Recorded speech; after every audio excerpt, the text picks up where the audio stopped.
सम्यक दर्शन के साथ कुंद देव ने प्रसंग दिया है कि चारित्र को लेकर के भी वह विषय रखते हैं कि सम्यक दर्शन श्रद्धान का विषय बनता है, किंतु उसको सक्रिय बनाने के लिए सम्यक दर्शन के अनुरूप आचरण भी होना अनिवार्य हो जाता है। ये धारणा कभी भी नहीं बनानी चाहिए कि चतुर्थ गुण स्थान में असंयमी होता है, संकल्प पूर्वक उसने किसी भी प्रकार से स्थूल और पाप सूक्ष्म रूप से पाप का त्याग नहीं किया। ये बात आती है, इसी का नाम अविरत सम्यक दृष्टि कहा है। किंतु वह संकल्प पूर्वक पाप का त्याग नहीं करते हुए भी उसके पास भी आचरण रहता है, जिसको सम्यक्ताचरण चारित्र की संज्ञा प्राप्त है। सम्यक दर्शन के अनुरूप आचरण जिसने नहीं बनाया है वह मात्र श्रद्धान रख भी रहा है तो वह प्रयोग में नहीं आ रहा है, यह स्पष्ट ज्ञात हो जाता है। क्योंकि मिथ्या दृष्टि के आचरण में और अविरत सम्यक दृष्टि के आचरण में कोई अंतर नहीं है, ऐसी धारणा कभी भी नहीं बनानी चाहिए। इसलिए सम्यक दर्शन के 8 अंग होते हैं, वो सारे 8 अंग आपको ज्ञात है। स्वाध्याय करते हैं मान लो तो वो ज्ञात हो जाता है। जिन्होंने अभी तक पढ़ा ही नहीं है आगम में कि सम्यक दर्शन के 8 अंग कौन कौन से होते हैं, शायद मेरे विचार से नाम भी उसको आते हैं, किसी को भी नहीं। और फिर वो पालन कैसा करता होगा जिसको नाम तक मालूम नहीं है और श्रद्धान भी है। ये बात अलग है कि वह ग्रहित मिथ्यात्व को छोड़ दिया है और ग्रहित मिथ्यात्व को छोड़ करके परमार्थ भूत देव गुरु शास्त्र की ही आराधना करता है, आलम्बन ले लिया है। इसके बाद भी उन सम्यक दर्शन के जो 8 अंग होते हैं उनका अनुपालन करना अनिवार्य सिद्ध होता है कि माया, मिथ्या और निदान, ये इन 3 शल्यों का भी वर्णन आता है। माया, मिथ्या और निदान। और निदान शल्य क्या है इसको स्पष्ट समझने का हमें प्रयास करना चाहिए, क्योंकि जिस शल्य के साथ सम्यक दर्शन का कोई भी संबंध नहीं है, क्योंकि भोगों की आकांक्षा का नाम निदान कहा है और आकांक्षा जिसके अंदर है भोगों की, वह निकांक्षित अंग का पालन कैसा कर पाएगा, ये प्रश्न खड़ा हो जाता है। महाराज हम तो गृहस्थ है, विषयों की आकांक्षा तो हमारी रहती है, तो हमारा निकांक्षित अंग का पालन कैसा होगा, कैसा कर पाएंगे, ये मन में भाव आता है स्वाभाविक रूप से। किंतु आचार्य कहते हैं कि भोगों की आकांक्षा का अर्थ क्या है कि अनावश्यक वस्तु की आकांक्षा नहीं होनी चाहिए। क्योंकि शरीर है तो शरीर की रक्षा करने के लिए भोजन पान है, वस्त्र है, आदि आदि जो भी आवश्यक आपके लिए आवश्यक है उसकी आकांक्षा तो आप रखेंगे, किंतु इसके आकांक्षा करने का नाम वह निदान शल्य है ऐसा नहीं। किंतु विषयों की प्रति अत्यासक्ति का जो भाव है वही निदान शल्य माना जाता है। ऐसा कहने में कोई भी बाधा नहीं, क्योंकि निदान बंद नाम का एक आर्ध्यान होता है, वह इससे बिल्कुल भिन्न है। और निदान शल्य वह बिल्कुल भिन्न। निदान शल्य मात्र प्रथम गुण स्थान में ही होता है, जबकि निदान ध्यान पंचम गुण स्थान तक चलता है। इसलिए निदान ध्यान और निदान शल्य को लेकर के हमें अंतर समझ में आना चाहिए, क्योंकि प्रशस्त निदान का नाम निदान शल्य माना है और अप्रशस्त जो निदान है उसी का नाम निदान शल्य कहा गया है। क्योंकि सम्यक दर्शन रह आवे और निदान शल्य बना रहे ऐसा संभव नहीं है, इसलिए सम्यक विराधनाम कृत्वा निदान बंदेन, निदान बंद अर्थात निदान शल्य के माध्यम से निदान बंदेन सम्यक विराधनाम कृत्वा तत्र भवनत्रिकेषु उत्पद्यते, वह उत्पन्न हो जाता है भवनत्रिक में। क्योंकि सम्यक दृष्टि भवनत्रिक में उत्पन्न नहीं हो सकता, ये क्लियर है, सब लोगों को ज्ञात है। क्योंकि सम्यक दर्शन के साथ वह वैमानिक देव में ही चला जाता है। यद्यपि मिथ्या दृष्टि वैमानिक देव में पहुंच सकता है, इसमें बाधा नहीं, किंतु सम्यक दर्शन को लेकर के वह भवनेत्रक में नहीं जा सकता। इससे स्पष्ट है कि वह निदान शल्य के माध्यम से सम्यक दर्शन की विराधना होती है। सम्यक दर्शन प्रशस्त निदान के साथ भी बना रह सकता है, इसमें बाधा नहीं, क्योंकि पंचम गुण स्थान तक निदान बंद स्वीकार किया है। छठे गुण स्थान वर्ती श्रवण के लिए निदान वर्जम ऐसा कहा पुष्पा स्वामी ने। छठे गुण स्थान में आर्ध्यान होता तो है, किंतु इष्ट वियोग अनिष्ट संयोग और पीड़ा चिंतन नाम का आर्ध्यान माना जाता है, वह भी क्वचित कदाचित ऐसा कहा। किंतु निदान जो प्रशस्त निदान है वह छठे गुणस्थान में संभवनी पंचम गुणस्थान तक उसका अस्तित्व माना है। इसलिए प्रशस्त निदान और निदान शल्य इसमें अंतर आता है। इसलिए निकांक्षित अंग सुरक्षित तभी रहेगा जब निदान शल्य से हम ऊपर उठ जाते हैं तो। इसलिए अविरत दशा में भी वह सम्यक दर्शन व निर्दोष माना जाता है, जिसके साथ निदान शल्य नहीं रहता। माया मिथ्या और निदान, ये शल्य का अर्थ गुरुदेव ने एक बार कहा था, बल्कि कई बार हमने सुना है कि शल्य का अर्थ गाढ़ता। शल्य का अर्थ क्या? गाढ़ता। माया कषाय अलग है और माया शल्य अलग है। निकृति जिसको बोलते हैं, छलने के भाव, ये जो है ये गाढ़ता को लिए हुए हैं। सामान्य रूप से माया कषाय का उदय होना अलग वस्तु है, क्योंकि माया कषाय का अस्तित्व कहाँ तक मानते हैं कर्म सिद्धांत के अपेक्षा से?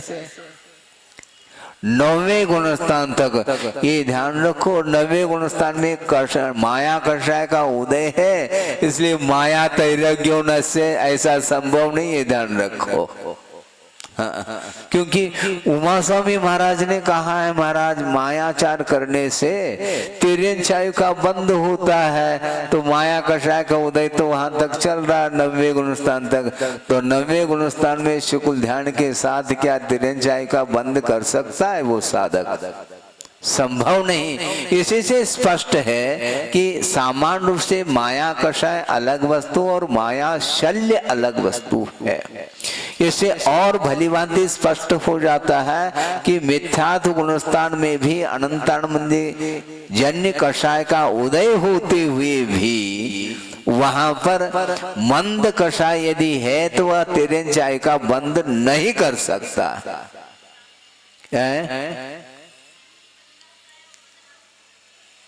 क्या?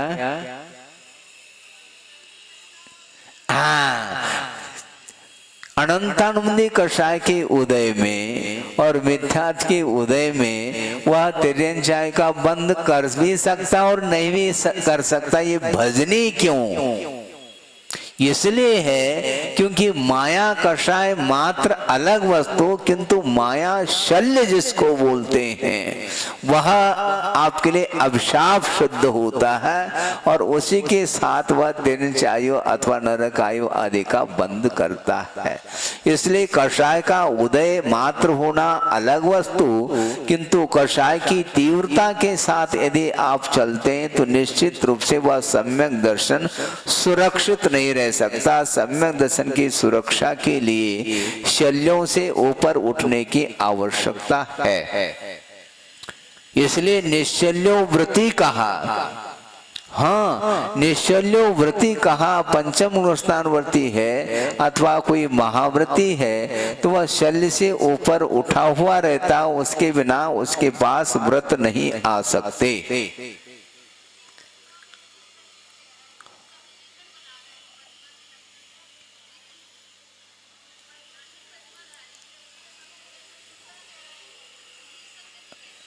कैसे?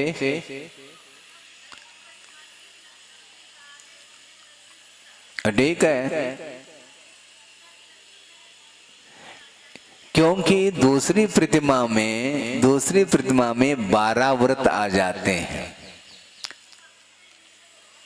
हाँ ठीक है ना। निश्चल्यो वृत्ति का जो व्रति होगा वह शल्य से रहित होता, ये कहा गया है। इसका अर्थ ये नहीं लेना चाहिए कि जो अवृत्ति है वह हमेशा शल्य में ही रहता है, क्योंकि इधर भी आप सिद्धांत के अनुरूप सोचने का प्रयास करिए कि जो अवृत सम्यक दृष्टि है वह यदि मान लो वृत्ति नहीं, व्रत को अंगीकार नहीं किया, इसका अर्थ ये थोड़ी कि वह हमेशा शल्यवान ही रहता है। ऐसा नहीं, क्योंकि शल्य के माध्यम से सम्यक दर्शन की विराधना होती है। क्यों कहा जा रहा है? ये स्पष्ट है, क्योंकि अविरत दशा में भी वह शल्य से रहित है। जब अविरत दशा में भी शल्य से रहित होता है तो विरत अवस्था में शल्य सशल्य कैसा हो सकता है? इसलिए शल्य का अर्थ गाढ़ता है, तीव्रता है, उसी का नाम शल्य है। सामान्य कषाय के उदय का नाम शल्य नहीं है। क्योंकि मैं ये आपके सामने विषय रखना चाहता हूँ सिद्धांत के आधार से, वह ये है कि जो एक मिथ्या दृष्टि होकर के भी सम्यक दर्शन के सम्मुख पहुंचा है, वह लब्धियों में प्रवेश पाया है, क्या वह सशल्य रह सकता है? आप इसको गौर से सुनिए, नहीं तो उपयोग डाइवर्स इधर उधर हो जाएगा। मैं ये कहना चाह रहा था कि सम्यक दर्शन के अभिमुख है, क्या वह शल्य पाल रहा है? जागारो कहा, उसका उपयोग जागृत होना चाहिए। यदि उसका उपयोग शल्यात्मक है तो सम्यक दर्शन के सम्मुख नहीं पहुंच पाएगा। अपनी अपनी भूमिका के अनुरूप गतियों के अपेक्षा से अलग व्यवस्था है या अलग वस्तु, किंतु मनुष्य और तिर्यंच गति में सम्यक दर्शन के अभिमुख पहुंचने वाला जो मिथ्या दृष्टि है वह शुभ लेशा की भूमिका में ही सम्यक दर्शन को उत्पन्न कर सकता है। तो ऐसी स्थिति में जब शुभ लेशा में वहां उसका उपयोग रहता है, उस समय उसके अंदर निदान आदि के भाव नहीं आ सकते, क्योंकि निदान के माध्यम से सम्यक दर्शन की विराधना जब बता रहे हैं तो निदान शल्य के साथ सम्यक दर्शन की उत्पत्ति कैसे बताएंगे हम? ये प्रश्न है अपने पास। शल्य वह जागृत है, सम्यक दर्शन को प्राप्त करना है, उसका उपयोग उसमें लगा हुआ है। हमने 2-4 दिन पहले भी ये कहा था कि विषय सेवन करते समय, पंचेंद्र के विषयों का सेवन करते समय सम्यक दर्शन बना रह सकता है, इसमें बाधा नहीं, किंतु सम्यक दर्शन को उत्पन्न करना चाहो तो उस समय ये सारे बातें संभव नहीं है। ये क्लियर है। इसलिए अपने को आसक्ति से ऊपर उठना है।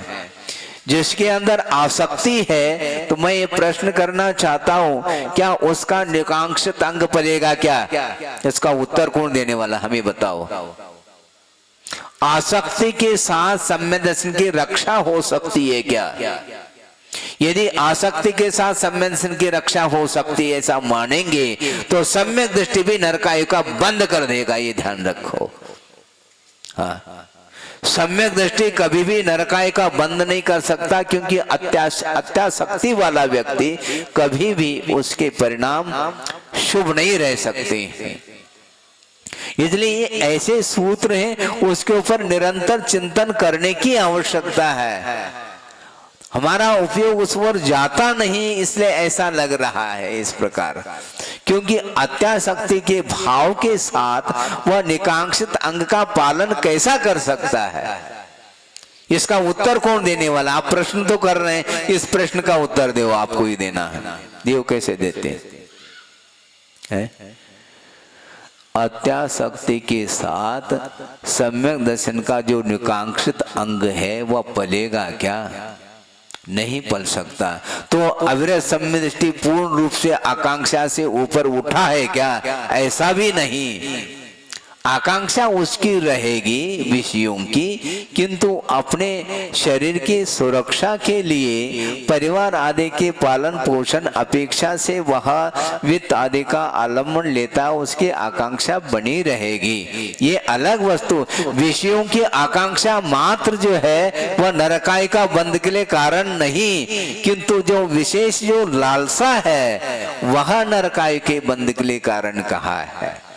इसलिए सम्यक दर्शन को बिल्कुल निर्मल बनाए रखने के लिए इन शल्यों से अपने आप को ऊपर उठाने की बड़ी आवश्यकता है। हम सम्यक दृष्टि है, बहुत अच्छी बात है, हम भी वही चाहते हैं कि सभी सम्यक दृष्टि हो। कोई भी जो सभा में मिथ्या दृष्टि ना हो, सभा में ही नहीं बाहर भी ना हो। हाँ, किंतु ना हो कहने से बात नहीं बनेगी, किंतु हमारी भावना से क्या हो सकता है? जो व्यक्ति सम्यक दर्शन को प्राप्त करने के लिए अथवा प्राप्त सम्यक दर्शन को सुरक्षित रखने के लिए जो कषाय को मंद रखता है, तो वह शल्य से ऊपर उठ सकता है, अन्यथा संभव नहीं है। ये मिथ्यात्व शल्य अलग है और मिथ्या कषाय का उदय अलग है, इसीलिए स्पष्ट है, अपने आप क्लियर हो रहा है। हम ये पूछना चाहते हैं, जो सम्यक दर्शन के अभिमुख है, क्या वह तिर्यंचायु का और नरकाय का बंद कर सकता है? नहीं कर सकता। तो हम ये पूछना चाहते हैं, क्या उसके अंदर शल्य नहीं है? नहीं है शल्य उसके अंदर, बिल्कुल। इसीलिए गुरुदेव जो बार बार आपको कह रहे हैं, उसको गौर से सोचने का, विचार करने का आप प्रयास करेंगे कि वस्तुतः जो गाढ़ता है, मिथ्यात्व की गाढ़ता और कषाय की जो गाढ़ता है, वही शल्य माना जाता है। मंद कषाई, मंद मिथ्यात्व का उदय चल रहा है, तो वह सशल्य नहीं है, क्योंकि शल्य के साथ वह सम्यक दर्शन को अभिमुख हो ही नहीं सकता। हाँ, देशना का पात्र है। आप सोचिए, देशना लब्धि और वह देशना सुन रहा है, तो उस समय उसका उपयोग देशना सुनने में है क्या विषयों की ओर है? यहीं पर क्लियर हो रहा है। आप शल्य के साथ बैठे हैं क्या निश्शल्य होकर के बैठे हैं? हाँ, बिल्कुल क्लियर है ये। इसलिए हमेशा कषाय का उदय होना अलग, और उस कषाय के उदय के साथ जो गाढ़ता है वह अलग चीज है। उससे ऊपर उठने का हमें प्रयास करना चाहिए, क्योंकि तीव्र कषाय के उदय के साथ जब सम्यक दर्शन उत्पन्न नहीं हो सकता, तो वह शल्य कैसा हो सकता है उसके पास? ये क्यों मिथ्यात्व का वर्णन आता है? तो शल्य की क्या आवश्यकता है, हम ये पूछना चाहते हैं अपने तरफ से। जब आप कह रहे हैं दर्शन मुनि के तीन भेद है, मिथ्यात्व, सम्यक मिथ्या, सम्यक प्रकृति, पर्याप्त है। नहीं, बड़ा होते हुए भी, मिथ्यात्व का उदय होते हुए भी मिथ्यात्व और मिथ्या शल्य दोनों एक है क्या, हम ये पूछना चाहेंगे? नहीं है। इससे स्पष्ट है कि अविरत अवस्था में भी वह शल्य से दूर रह सकता है। हाँ, हमेशा ये नहीं कह सकते आप वह शल्यवान ही होता है, ऐसा नहीं। जो शल्यवान होगा वह सम्यक दर्शन के अभिमुख नहीं पहुंच सकता। इससे स्पष्ट है जो शुक्ल लेशा में है वह सशल्य नहीं है। हाँ, ये क्लियर है। हाँ बिल्कुल, क्योंकि अन्यथा मात्र मिथ्यात्व कर्म के उदय से मिथ्यात्व का आश्रय होता है, क्योंकि वह सोदय बंदी है, ये क्लियर है। किंतु मिथ्यात्व के उदय में प्रत्येक मिथ्या दृष्टि नरकाय का बंद क्यों नहीं कर रहे हैं, इसका उत्तर कौन देने वाला है? नरकाय का बंद होगा तब प्रथम गुण स्थान में ही होगा, ये क्लियर है। किंतु सारे सारे मिथ्या दृष्टि नरकाय का अथवा तिरंचाय का बंद करे अनिवार्य नहीं। इससे स्पष्ट है कि उसमें गाढ़ता नहीं है, और गाढ़ता का अभाव ही वह निश्चल्य कहलाता है।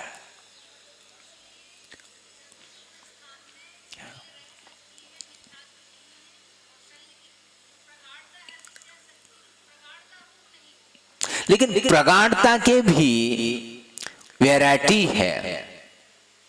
हाँ, क्योंकि अपने को निकांक्षित अंग का पालन करना है, इसको भूलना नहीं चाहिए। हमारे पास माया शल्य है नहीं, मिथ्या शल्य नहीं है, निदान शल्य नहीं है, बहुत अच्छी बात है, हम समर्थन करते हैं। किंतु शल्य नहीं होते हुए भी यदि आकांक्षा यदि मान लो और बढ़ती जाती है तो निश्चित रूप से वह शल्य की ओर पहुंच रहा है। इसलिए आपका सम्यक दर्शन हीमान नहीं होना चाहिए, वर्धमान होना चाहिए। हमारा बार बार कहना है, और मेरा नहीं कहना, गुरुदेव मेरे लिए भी कह रहे और आपके लिए भी कह रहे। सम्यक दर्शन को सुरक्षित रखने के लिए कषाय का जो वेग है उसको रोकने की बड़ी आवश्यकता है। चाहे वह लोभ कषाय हो, चाहे क्रोध हो, मान हो, माया हो, कोई भी हो, जब आवेग में आ जाता है तो उसके अंदर वह शल्य आने में देर नहीं है। अब हम ये पूछना चाहते हैं, क्षयिक सम्यक दृष्टि है और वह चारित्र के अभिमुख नहीं हो रहा है, अब क्यों नहीं हो रहा? शल्य है क्या? क्या है, क्यों नहीं हो रहा है? वो क्षयिक सम्यक दृष्टि है, मिथ्यात्व का उदय नहीं, अनंतानंद का उदय क्षय कर डाला उसने। अब कौन सी बात रह गई? तो आचार्य कहते हैं अप्रत्याख्यानावरणी कषाय की जो तीव्रता है वह भी आपको अनुव्रत अंगीकार करने में बाधक सिद्ध हो रहा है। इसलिए भिन्न भिन्न कषायों के कार्य भिन्न भिन्न हुआ करते हैं। इसलिए एक अप्रत्याख्यानावरणी कषाय की तीव्रता में वह चारित्र के अभिमुख नहीं पहुंच पा रहा है, और एक अनंतानंदी की मंद कषाय के कारण चारित्र के अभिमुख पहुंच रहा है। सोचिए आप, क्योंकि एक साथ सप्तम गुण स्थान प्राप्त करना है। अब क्षयिक सम्यक दृष्टि पीछे रह गया। क्या है सिद्धांत? इसको पढ़ो, समझ लो। क्षयिक सम्यक दृष्टि अपने पास रखते हुए भी वह असंयम से ऊपर उठने के लिए उसको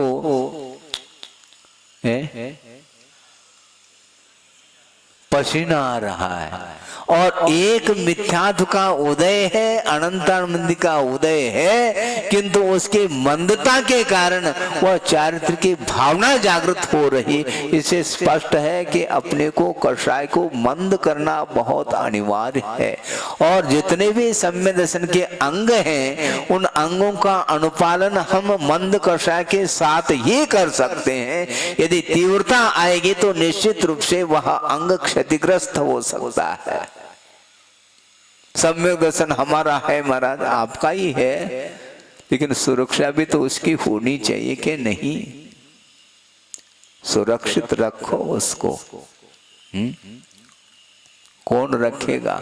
अभी हम चारित्र की बात ही नहीं कर रहे हैं और सम्यक दर्शन को निर्मल बनाने की चर्चा की जा रही है।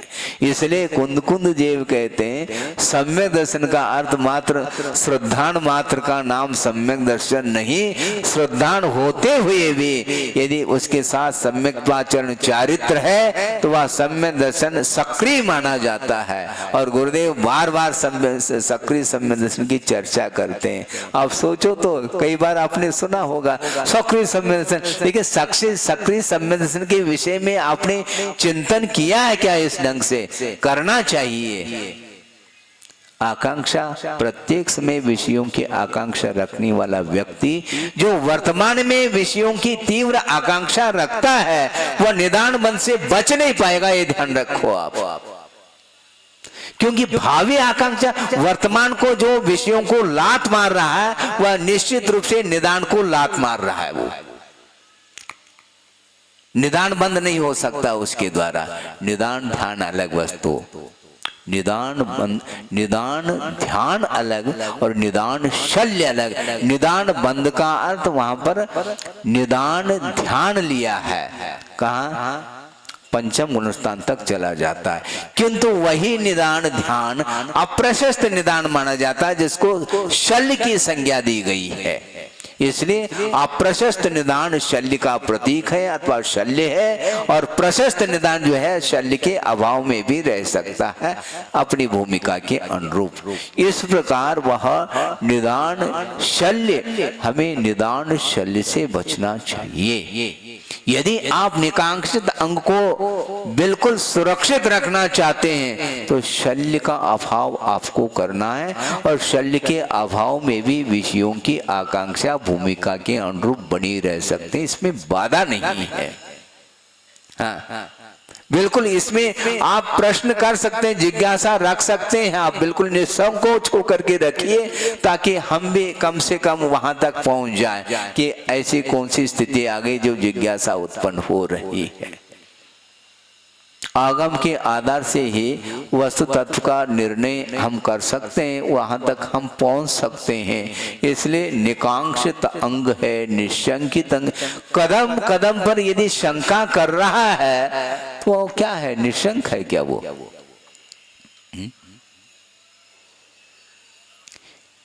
जिनवच में शंका है, ये ठीक है क्या? जिनेंद्र भगवान की वचनों में शंका करना ठीक नहीं। जिज्ञासा अलग वस्तु और शंका अलग वस्तु।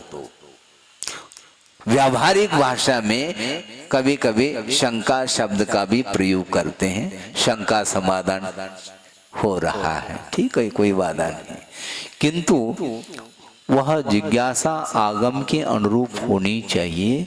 जो सूक्ष्म विषय है उस विषय में किसी भी प्रकार से संदेह नहीं होना चाहिए, क्योंकि आपके परिणाम भी आपको पकड़ में नहीं आ पा रहे हैं। इतना आपका उपयोग व्यस्त है कि हमारे अंदर परिणाम कौन से उत्पन्न हो रहे हैं ये आपको ख्याल में नहीं आता। इसलिए हमेशा सम्यक दृष्टि को और वृत्ति को ध्यान रखना चाहिए कि हमारी प्रवृत्ति के माध्यम से ऐसा न हो कि सम्यक दर्शन क्षतिग्रस्त हो जाए। इसलिए आप आज से सम्यक दर्शन को सक्रिय बनाने का प्रयास करेंगे, क्योंकि कई बार आपने सुना है तो सुन करके क्यों टालते हैं आप? प्रयोग करिए। वस्तुतः सम्यक दर्शन का प्रयोग होना चाहिए और यह नरक गति में संभव नहीं है। हाँ, नरक गति में इसलिए संभव नहीं कि वहां पर सम्यक दर्शन रहते हुए भी अप्रत्याख्यानावरणी कषाय की इतनी तीव्रता है कि उस तीव्रता के कारण वह अंगों का पालन करने में अक्षम सिद्ध हो रहा है। पक्की बात।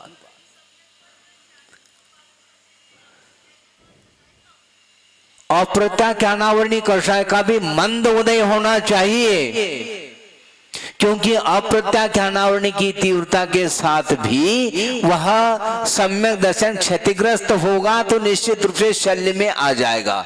क्योंकि सम्यक विराधनाम कृत्वा विराधना की है उसने, विराधना की इसका सम्यक दर्शन था, और सम्यक दर्शन था उसकी विराधना क्यों हुई?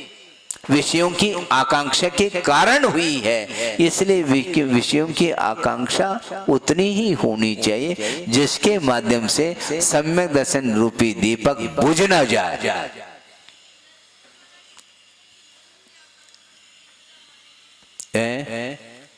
हाँ,